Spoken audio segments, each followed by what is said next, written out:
প্রিয় দর্শক, প্রীতি এবং শুভেচ্ছা নিন।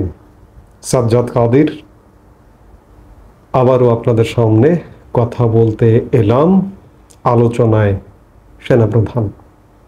আসলে সাম্প্রতিক সময়ে বিগত 7 মাসে বাংলাদেশের সর্বাধিক আলোচিত বিষয় সেনাবাহিনী এবং সেনাপ্রধান।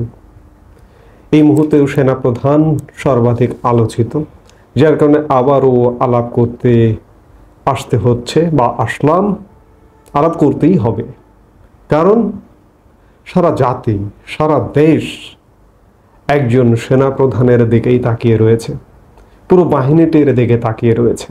আজকে দেশের যে অবস্থা, দেশ ভালো নেই, দেশ ভালো চলছে না। এই মুহূর্তে সেনাপ্রধান বিদেশ সফরে আছেন এবং তিনি আসবেন, বেশ দূরে আছেন।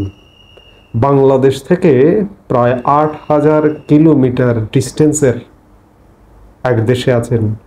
ঢাকা থেকে সেই দেশের রাজধানী বাঙ্গি, সেন্ট্রাল আফ্রিকান রিপাবলিক, সেই দেশের দূরত্ব প্রায় 8000 কিলোমিটার। সেই 8000 কিলোমিটার ভেদ করে এবং বিভিন্ন ট্রানজিট হয়ে আসতে হয়, দীর্ঘ সময় লাগে। গত সোমবার সেনাপ্রধান 3 দিনের সফরে এই সেন্ট্রাল আফ্রিকান রিপাবলিকে গেছেন। তার আগে তিনি 25 ফেব্রুয়ারি জ্বালাময়ী বক্তব্য দিয়েছিলেন, জাতির উদ্দেশ্যে জাতিকে সতর্ক করে দিয়েছিলেন। এই সতর্ক করবার পর থেকেই নানা রকম জল্পনা কল্পনা চলছে। এমনকি সেনাপ্রধানের এই সফরটিকে নিয়েও জল্পনা কল্পনার বিভিন্ন ডালপালা মেলে ধরা হচ্ছে, ষড়যন্ত্র তত্ত্ব আবিষ্কার করা হচ্ছে। বলা হচ্ছে সেনাপ্রধান দেশ ত্যাগ করেছেন, সেনাপ্রধানকে পদত্যাগ করা হয়েছিল, ইত্যাদি ইত্যাদি বিভিন্ন কিছু। সেনাপ্রধান যদি দেশই ত্যাগ করবেন, এই মুহূর্তে জাতিসংঘ বলছে পৃথিবীর সবচেয়ে অনুন্নত দেশগুলোর একটি হচ্ছে সেন্ট্রাল আফ্রিকান রিপাবলিকান। এই দেশে তিনি যাবেন কেন? আবার প্রশ্ন করা হচ্ছে, সেখানে তো আমাদের শান্তি মিশনের যে সদস্য কয়টা, সম্ভবত 5টা কন্টিনজেন্ট ওখানে অবস্থান। দেশটা বিরাট, বাংলাদেশের প্রায় 4 গুণ বড় আয়তন বাংলাদেশের থেকে। জনসংখ্যা খুব বেশি নয়, আমাদের কোনো একটি বিভাগের সমান বা তারও থেকে কম। কত 47-48 লাখ এরকম দেখলাম মনে হয় জনসংখ্যা। এমন একটি দেশ ভিজিটে যাবেন কিংবা দেশ ত্যাগ করবেন। যদি দেশ ত্যাগ করেনি, কোনো উন্নত দেশে যাবেন বা কোনো সহনীয় দেশ, দুর্গম একটা দেশে যাবেন কেন? এটি একটি অত্যন্ত দুর্গম দেশ এবং দুর্গম দেশ থেকে যাতায়াতও অনেক কঠিন ব্যাপার। সেখানকার কৃষি নির্ভর অর্থনীতি এবং জাতিগত দাঙ্গা, নিজেদের মধ্যে মারামারি, হানাহানি এবং দান অনুদান ত্রাণ নির্ভর একটি দেশ। সেই দেশে কেন যাবেন? এই দেশে যাওয়া নিয়ে প্রশ্ন যে সেনাপ্রধান আর আসছেন না। সেনাপ্রধান আসছেন, 3 দিনের সফরে গেছেন, দীর্ঘ যাত্রা যেহেতু, তার আসতে আসতে হয়তো শুক্রবার লেগে যাবে। তো সেই জায়গায় সেনাপ্রধান আসছেন। এমনও বলা হচ্ছে, দেখলাম যে সেনাপ্রধান শান্তিরক্ষী মিশন আনতে গেছেন বাংলাদেশে, ইত্যাদি বিভিন্ন কিছু। তিনি এরকম একটা অনুন্নত দেশে যাবেন কেন? শান্তিরক্ষী মিশন আনতে গেলে তিনি হেডকোয়ার্টারে যাবেন, জাতিসংঘ শান্তিরক্ষী মিশনের হেডকোয়ার্টারে যাবেন, একটা দেশে তো যাবেন না। নানা রকম গুজব, প্রপাগান্ডা এগুলো করা হচ্ছে। আবার কেউ কেউ গুজবের ডালপালা মেলাতে মেলাতে আরো এক ধাপ বাড়িয়ে বলছেন যে আমাদের উপমহাদেশে, আমাদের সাবকন্টিনেন্টে উদাহরণ আছে। আপনাদের মনে পড়ে নিশ্চয়ই 1999 সালে পাকিস্তানের ঘটনা। নওয়াজ শরীফ সরকার তখন ক্ষমতায় ছিল। নওয়াজ শরীফ সরকার তৎকালীন সেনাপ্রধান জেনারেল পারভেজ মোশাররফকে দেশে তার বিমান অবতরণ করতে, তিনি শ্রীলঙ্কা সফরে গিয়েছিলেন, সফর থেকে ফিরে দেশে বিমান অবতরণ করতে বাধা দিয়েছিল। এই বাধার পরিপ্রেক্ষিতে সেনাবাহিনী সরকারের বিরুদ্ধে বিদ্রোহ ঘোষণা করে এবং নওয়াজ শরীফকে পতন ঘটিয়ে পারভেজ মোশাররফ ক্ষমতার কেন্দ্রে আসেন। বাংলাদেশেও এমন শঙ্কা, এমন আশঙ্কার কথা কেউ কেউ বলছেন। আমি বাংলাদেশি বলবো না, বিদেশি, এমনকি আমি ভারতীয় 2-1টি চ্যানেলেও দেখলাম যে এমন ঘটনাও কি ঘটতে পারে কিনা। আসলে সত্যিকার অর্থে সেই ধরনের কোনো ঘটনার কোনো আলামত নেই। আবার ভেতরে ভেতরে যেহেতু সেনাবাহিনী নিয়ে নানা রকম ষড়যন্ত্র, সেনাবাহিনীর মনোবল ভেঙে দেওয়া, বাংলাদেশের মনোবল ভেঙে দেওয়া, বাঙালি জাতির মনোবল ভেঙে দেওয়া, একটা ব্যর্থ রাষ্ট্র ওই ধরনের সেন্ট্রাল আফ্রিকান রিপাবলিকের মতো দেশ বানানোর নানা রকম পায়তারা চলছে। সে জায়গায় এ ধরনের গুজব প্রপাগান্ডা চালু রেখে একটি পক্ষ স্বার্থ হাসিল করতে চায়। তাদের কি স্বার্থ?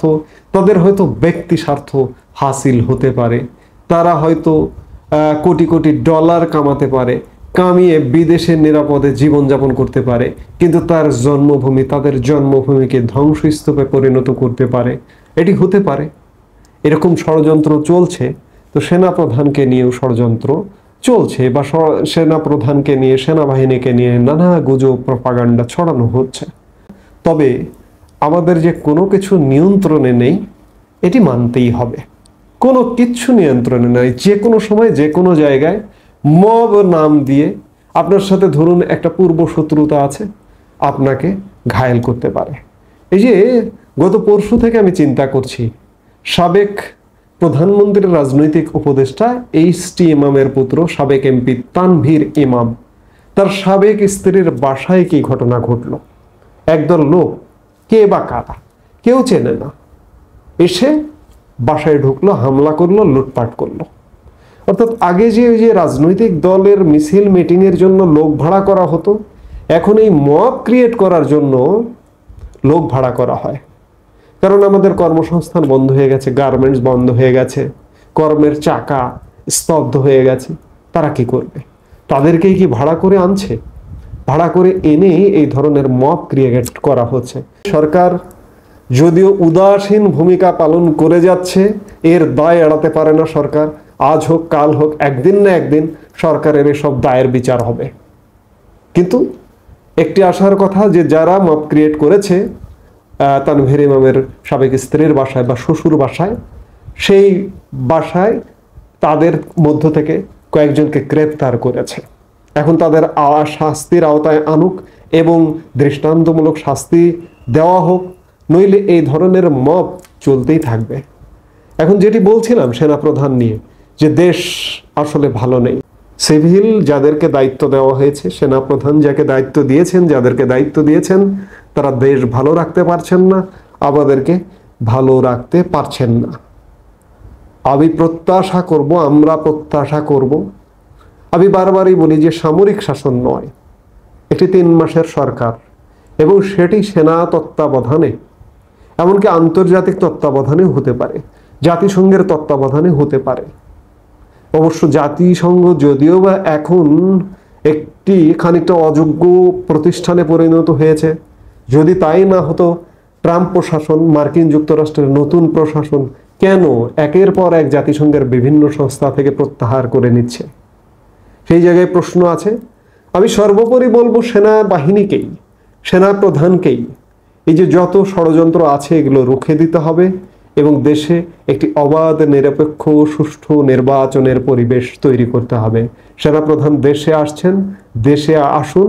এই যে যেসব ষড়যন্ত্র, যেসব গুজব রটানো হচ্ছে, এই গুজবের মুখে চুনকালি দিন দিয়ে তিনি দেশে ফিরে আসুন। ফিরে এসে প্রত্যাশা করব তিনি একটি কার্যকরী ব্যবস্থা নেবেন। তিনি যদি ব্যবস্থা না নেন, তাহলে তিনি যে কথাটি বলেছেন, স্বাধীনতা, সার্বভৌমত্ব বিপন্ন হতে পারে। অমূলক কিছু নয়। তিনি এমনি এমনি কথা বলেননি। আমি বারবারই বলছি, অনেক কথা সরাসরি বলতে নেই, বলি না। তিনি সিগন্যাল পেয়েছেন, সিগন্যাল পেয়েই বলেছেন যে আপনারা যদি নিজেদের মধ্যে হানাহানি করেন, দেশের স্বাধীনতা, সার্বভৌমত্ব বিপন্ন হবে। আমরা চাই না আমাদের স্বাধীনতা, সার্বভৌমত্ব বিপন্ন হোক, আমরা আবার পরাধীন হয়ে যাই। সেই জায়গা থেকে শেষ ভরসা স্থল সেনাপ্রধান আপনাকেই বলছি, এই দেশটিকে বাঁচান। আপনি বাংলাদেশের ইতিহাসের অংশ হয়ে উঠুন এই দেশটিকে বাঁচিয়ে। এই মুহূর্তে এ পর্যন্তই। সবাই ভালো থাকুন, সুস্থ থাকুন।